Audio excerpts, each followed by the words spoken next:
Good afternoon. This is Akashvani. I'm Anuja Kumar with the midday news.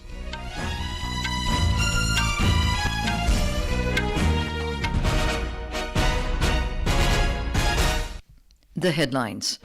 Centre orders release of second installment of State Disaster Response Fund of nearly 500 crore rupees to Andhra Pradesh and 450 crore rupees to Tamil Nadu for cyclone assistance. Prime Minister Narendra Modi approves first Urban Flood Mitigation Project worth over 561 crore rupees to make Chennai flood resilient. Finance Minister Nirmala Sitharaman says levying border adjustment tax to meet green commitments is morally wrong and goes against the interest of developing countries. India's goods sector surpasses services in exports for the first time. Senior Congress leader A Revanth Reddy takes oath as Chief Minister of Telangana. And in hockey, India to take on Spain in pool stage match of Junior Men's World Cup at Kuala Lumpur in Malaysia this evening. And now the news in detail. Prime Minister Narendra Modi has directed the Ministry of Home Affairs to release in advance the central share of the second installment of State Disaster Response Fund STRF of nearly 500 crore rupees to Andhra Pradesh and 450 crore rupees to Tamil Nadu to help the state governments with the management of relief necessitated by the severe cyclonic storm Migjom. The centre has already released the first installment of the same amount to both the states. The Prime Minister has also approved the first Urban Flood Mitigation Project of 561.29 crore rupees for integrated urban flood management activities for Chennai Basin project under the National Disaster Mitigation Fund, which also includes a central assistance of 500 crore rupees. This mitigation project will help make Chennai flood resilient. This is the first in the series of urban flood mitigation efforts and will help develop a broader framework for urban flood management. Chennai is facing major floods, the third such occurring in the last 8 years. In a social media post, Home Minister Amit Shah said that severe cyclonic storm Migjom has affected Tamil Nadu and Andhra Pradesh. He said the country is standing with the affected people in this crucial hour and will ensure the situation normalizes at the earliest.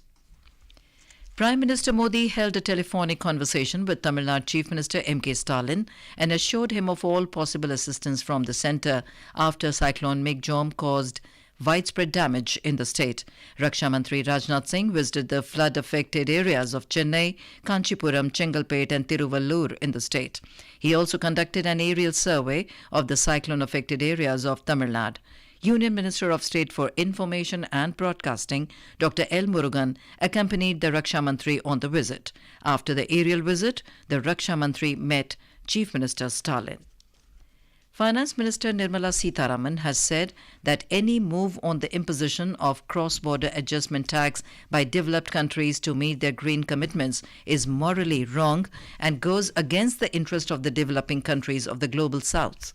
The minister was addressing the Global Economic Policy Forum 2023, organized by the Confederation of Indian Industry, or CII, in New Delhi today. Ms. Sitharaman's remarks come in the backdrop of the European Union's announcement to impose carbon tax on imports from certain sectors.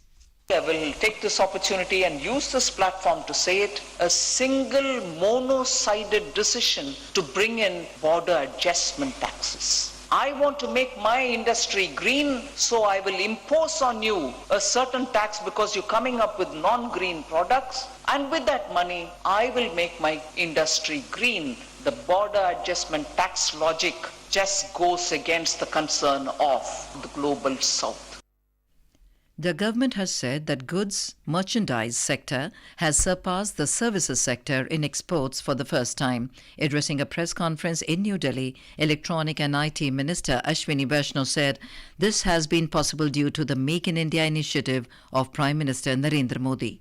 Exports हमारे 762 billion dollar पहुंचे। लंबे time तक exports में services की हमेशा ज्यादा संख्या रहती, लंबे टाइम। अब आप देखो गुड्स का एक्सपोर्ट ज्यादा होने लगा है। 453 बिलियन डॉलर है गुड्स का एक्सपोर्ट। सर्विसेज का एक्सपोर्ट है 309 बिलियन डॉलर। आप देख रहे हो मैं किस इन्फ्लेक्शन पॉइंट की बात कर रहा हूँ। ये एक बहुत बड़ा टर्निंग पॉइंट है, बहुत बड़ा एक चेंज आया है। Union Minister Rajiv Chandrasekhar has said that the India's economy and its future are being shaped by young Indians. The minister was speaking at the Startup Conclave 2023, organized by the Education Department of Gujarat at Gandhinagar as a pre-event of Vibrant Gujarat 2024 to be held in January. The fact that today the Indian economy and India's growth and India's future is as much being architected by young Indians, their effort, their innovation, their determination, their hard work as any other segment of the economy. Our economy today, as Honorable Prime Minister said, this India decade, this new India, this Vikasit Bharat will be architected and built by young Indians from all over the country, including in Gujarat. President Draupadi Murmu today presented the Lakshmi Patsinghania IIM Lucknow National Leadership Awards in New Delhi. Speaking on the occasion, the President said the blind race to increase production and productivity has harmed humanity. She said the concept of profit maximization may be a part of Western culture, but this concept has not been given priority in the Indian culture. हमारे देश की वसुधैव कुटुंबकम की परंपरा भी समाज और विश्व कल्याण को बढ़ावा देती। उत्पादन और उत्पादकता बढ़ाने की अंधी दौड़ में मानवता को हानि पहुंचाई। जलवायु परिवर्तन और इकोलॉजिकल डिस्टर्बेंसेस उसी का परिणाम है। आज पूरा विश्व इसी चुनौती से जूझ रहा है। इसी तरह प्रॉफिट मैक्सिमाइजेशन की अवधारणा पाश्चात्य संस्कृति का हिस्सा हो सकती है, लेकिन भारतीय संस्कृति में इस अवधारणा को प्राथमिकता नहीं देगी है। This is Akashvani giving you the news. For quick news updates round the clock, follow us on our Twitter handle at AIR News Alerts. Prime Minister Narendra Modi today asserted that the BJP is the most preferred party for governance in the country, citing the data of incumbent parties winning state assembly polls in India so far. Addressing the BJP parliamentary party meeting in New Delhi, Mr. Modi said, while being in power in the states, Congress went to seek a second mandate 40 times so far in the state assembly polls, but its government came back to power only 7 times. He added that by contrast, the BJP government was re-elected 22 times. Out of 39 times, the party faced the state assembly polls so far. Briefing media after the meeting, Union Parliamentary Affairs Minister Prahlad Joshi quoted the Prime Minister as saying that the recent victory of the BJP in the 3 state assembly polls was the result of the hard work of all party workers. Multiple times our strength has improved along with Chhattisgarh, Rajasthan and Madhya Pradesh, where we have won with a comfortable margin. At the same time, Bharatiya Janata Party has improved its strength in Mizoram and Telangana also in many folds. एक interesting आंकड़ा माननीय प्रधानमंत्री जी हम सबके सामने आज रखा है, वो है कांग्रेस पार्टी का राज्यों में 40 बार जब कांग्रेस पार्टी सरकार में थी तब चुनाव फेस किया और दोबारा मैंडेट मांगने का कोशिश किया, लेकिन उसमें सिर्फ 7 बार कांग्रेस पार्टी यशस्वी है। Mr. Joshi informed that the Prime Minister asked all the BJP MPs and ministers to participate in Viksit Bharat Sankalp Yatra from the 22nd of this month to the 25th of January. During the meeting, the Prime Minister was given a standing ovation by BJP MPs for the party's victory in the assembly polls in Madhya Pradesh, Chhattisgarh and Rajasthan. Lok Sabha Speaker Om Birla has accepted the resignation of Union Agriculture Minister Narendra Singh Tomar and Union Minister of State for Jal Shakti Prahlad Singh Patel as Lok Sabha MPs. They had resigned from the membership of Lok Sabha yesterday. The Speaker made the announcement in the House this morning. The two leaders won the recent assembly polls in Madhya Pradesh. Besides, 7 other BJP MPs have also resigned from their membership of Lok Sabha. Their resignations were also accepted. Senior Congress leader A Revanth Reddy was sworn in as the Chief Minister of Telangana today. Mr. Reddy was administered the oath of office by Telangana Governor Tamilisai Soundararajan at a ceremony at Lal Bahadur Shastri Stadium in Hyderabad. He becomes the second Chief Minister of Telangana. Besides Mr. Reddy, 11 members of his cabinet also took the oath of office. This included Mallu Bhatti Vikramarka, who was sworn in as Deputy Chief Minister, and former Telangana Congress Chief N. Uttam Kumar Reddy. Armed Forces Flag Day is being observed across the country today.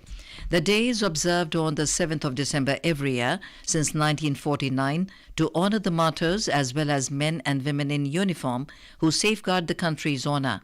The day is dedicated towards collection of funds from people for the welfare of the armed forces personnel and ex-servicemen. In a message on the occasion, Raksha Mantri Rajnath Singh appealed to the people to wholeheartedly donate to the Armed Forces Flag Day Fund and become a part of the government's endeavour to ensure the welfare of the Veers, Naris, ex-servicemen and their families.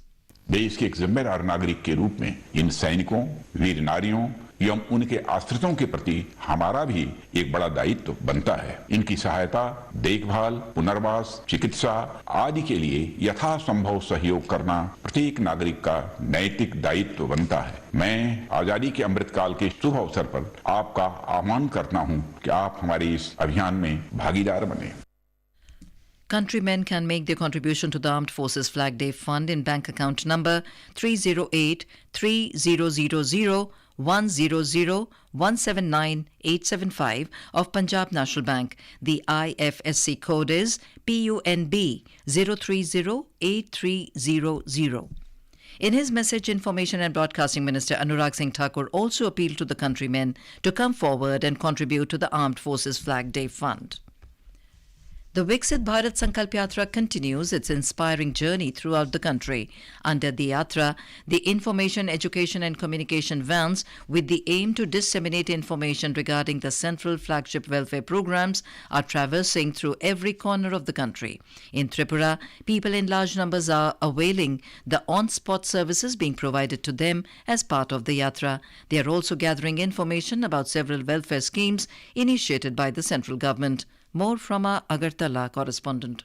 In the state, the Viksit Bharat Sankalpa Yatra has so far been organized in over 90 panchayats with 16 IEC vans in force. According to the officials, this is a major initiative to saturate the benefits of central government schemes to the public at the grassroots. Srimati Bhavani Chakrabarti, a beneficiary from Chandipur in Kailashahar in Unakoti district, said she is happy with her children as they got a safe and secure Pakka house under PM Awas Yojana. I am Bhavani Chakraborty.